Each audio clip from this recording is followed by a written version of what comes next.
Hello and welcome to Whence, a Freemasonic podcast featuring research papers and discussions related to Freemasonry. I'm your host, Robert Johnson, a York Rite Mason and Knight Templar. Well, it's Memorial Day. Let's take a moment and think about that. What does it mean to you, to your country? Some of the listeners are not from the United States, so let's begin with some very brief history and an explanation. The origin is from America's Civil War and the battles of 1864. Formerly known as Decoration Day, it originated after the American Civil War to commemorate the fallen Union soldiers of the Civil War. By the 20th century, Memorial Day had been extended to honor all Americans who have died in all wars. Memorial Day is a day of remembering the men and women who died while serving in the United States Armed Forces. If you want to know about Freemasonry and the Civil War, you may have seen the post I had on the Midnight Freemasons about a book called A House Undivided, the story of Freemasonry in the Civil War. It's fantastic, and a big thanks to Worshipful Brother Michael Patterson for his recommendation of that book. Now, last week we talked about the Trivium, which is the first three of the liberal arts, grammar, logic, and rhetoric. This week, let's think about the Quadrivium, which is the last four of the liberal arts, which consists of arithmetic, which is numbers, geometry, which is numbers in space, music, which is numbers in time, and finally astronomy, which is numbers in space and time. MasonicDictionary.com defines the Quadrivium as the following. In classical Latin, the word quadrivium meant a place where the four roads meet, and trivium a place where three roads met. The scholastics of the Middle Ages, looking to the metaphorical meaning of the phrase, the paths of learning, divided what we call the seven liberal arts and sciences, but which compromised the whole cycle of instruction in those days into two classes, calling grammar, rhetoric, and logic the trivium, and arithmetic, geometry, music, and astronomy the quadrivium. These two roads to the temple of wisdom, including seven distinct sciences, were in the Middle Ages supposed to be included. Universal knowledge. Now, an explanation is as follows. Arithmetic was originally the science or theory of numbers. Someone has said that the teaching of arithmetic during medieval times consisted of simple calculations and complex superstitions.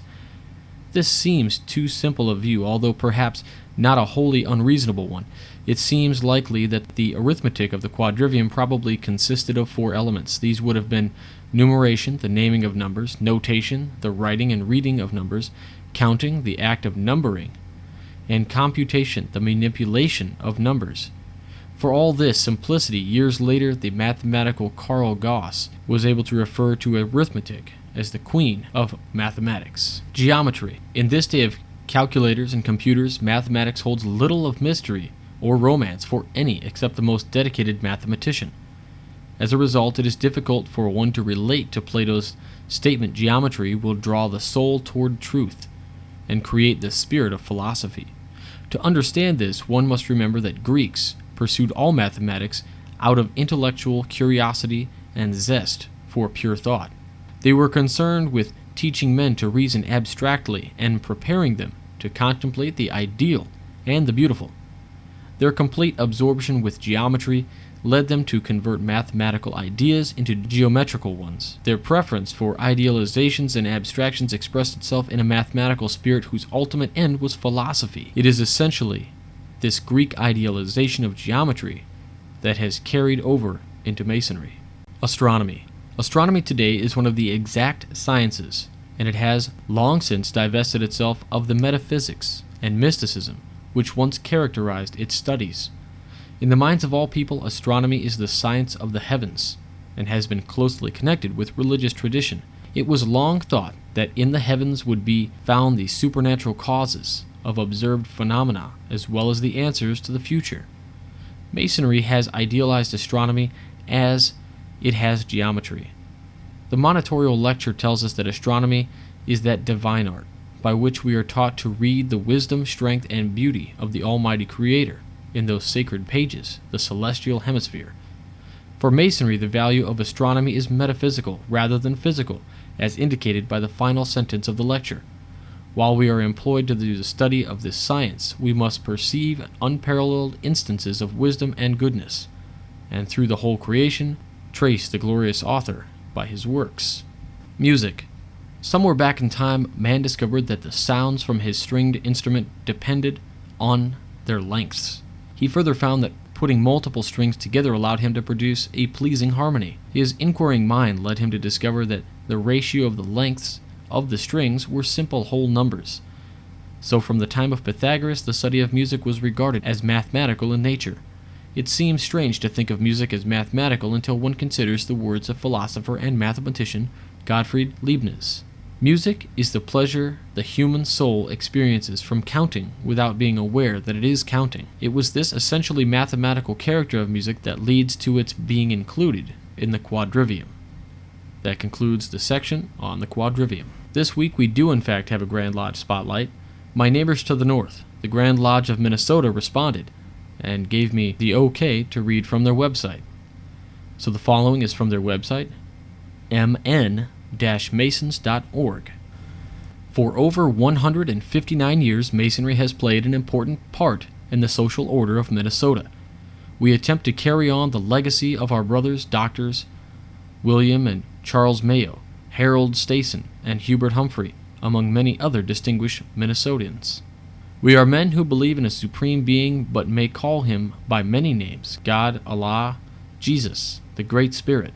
Religious tolerance has been the hallmark of Masonry from its inception, because we choose to emphasize what brings us together, not what may separate us. The topics of religion and politics may not be discussed in a Masonic Lodge. Masons who come to this website will find information to make your experience as a brother much more fulfilling. Masonic events throughout Minnesota, educational information, and governing documents are located here. Non-Masons will find information on our history, tenets, and philanthropic programs, as well as information on how to become a Mason. On behalf of the 14,000 men who proudly call themselves Minnesota Masons, I welcome you to the site and invite your comments and questions. Brian E. Bierman, Grand Master, 2012 to 2013. And now also from the Grand Lodge of Minnesota's website. Minnesota Masonic Facts. Primary mission. Freemasonry is the world's oldest and largest fraternal order, with some 2.5 million members worldwide. Its members are men from all walks of life who together support the fraternity's aims of brotherhood, relief, and truth. Membership is open to men of any race or religion who believe in a supreme being and are of good repute. Minnesota Freemasons. 2003 marked the 150th anniversary of the establishment of the Grand Lodge of Minnesota. Today there are 156 lodges statewide with approximately 14,000 members. Organization. Every Minnesota Mason belongs to one of the 156 lodges mentioned above. Each lodge is governed by the Grand Lodge of Minnesota. Specifically, they are led by the Grand Master and the Grand Lodge Board of Corporate Trustees. Funding is provided through annual dues of each Minnesota Lodge member, which includes a $29 annual per capita payment for each member. Charitable programs. Charity is one of the primary focuses of Masonic activity. The following programs are supported by the Minnesota Masons. Minnesota Matching Funds Scholarship Program. Minnesota's youth have long been a focus of the Masons of Minnesota. This program of Minnesota Masonic Charities, administered through the Grand Lodge office, provides over $300,000 in scholarships to graduating Minnesota high school seniors annually. Every scholarship is awarded by one of the 160 lodges or Order of the Eastern Star chapters located across the state. Minnesota Masonry has expanded its charity through the creation of the Benevolence Fund, Help Aid and Assist Fund, seeded by contributions from the dues of every Minnesota Mason. The fund can be used to aid any Minnesota Masonic family that encounters difficulty that cannot be addressed through traditional means. The Minnesota Masonic Cancer Center Fund. Imbued with a sense of passion for men, women, and children suffering from cancer, Masons of Minnesota made voluntary gifts totaling $2,100,000 between 1955 and 1966 to pay the full cost of building the Masonic Memorial Hospital, now known as the University of Minnesota Masonic Cancer Center.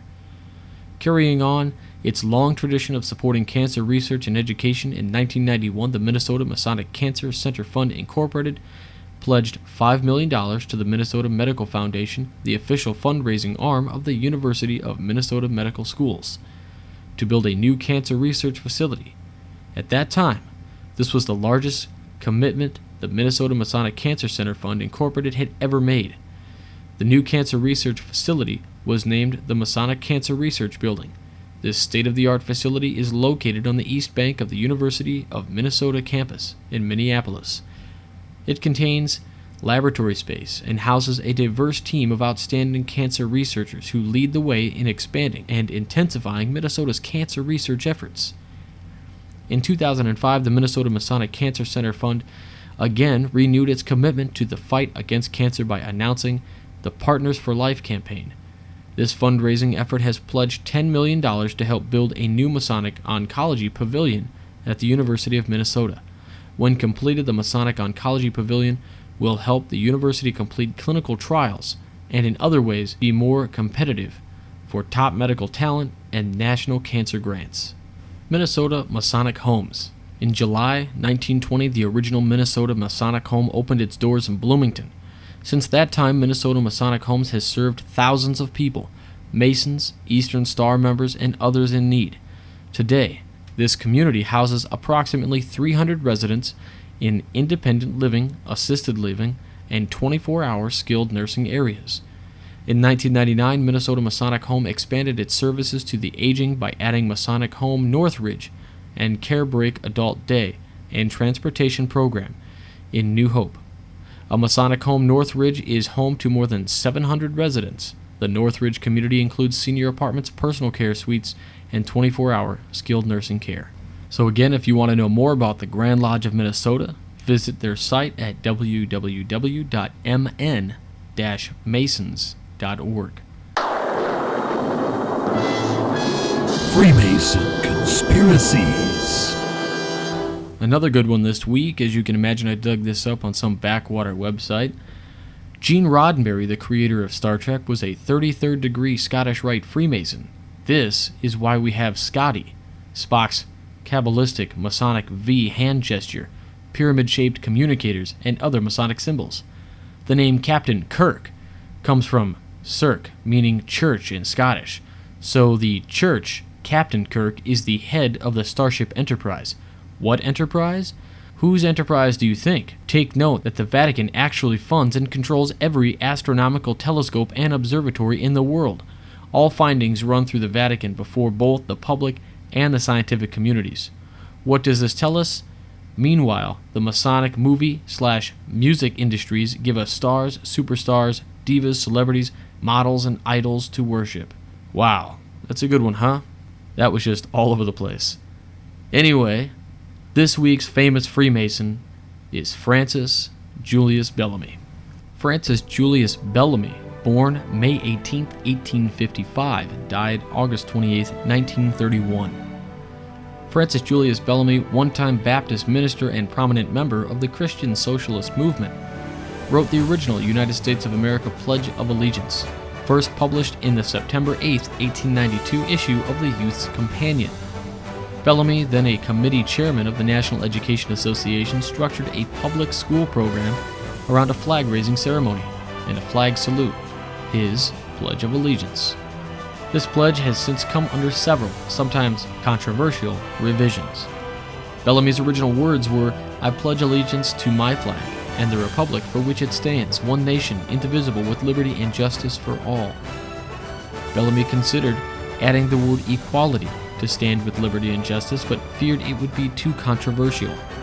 In 1924, against Bellamy's wishes, the American Legion and Daughters of the American Revolution pressured the National Flag Conference to replace the words "my flag" with the flag of the United States of America. In 1954, under pressure from the Knights of Columbus, Congress officially added the words "under God." He was a member of Little Falls Lodge number 181, Little Falls, New York. That's it for this week. Remember to like the show on Facebook and follow us on Twitter at Whence. Email us and add us to your circle on Google Plus at the email address wcypodcast.gmail.com. Visit the website at wcypodcast.blogspot.com and make sure to check out the Midnight Freemasons while you're there. And I'll have an article posted there on June 4th. Until next week, have a wonderful Memorial Day weekend. And for Whence Came You, I'm Robert Johnson.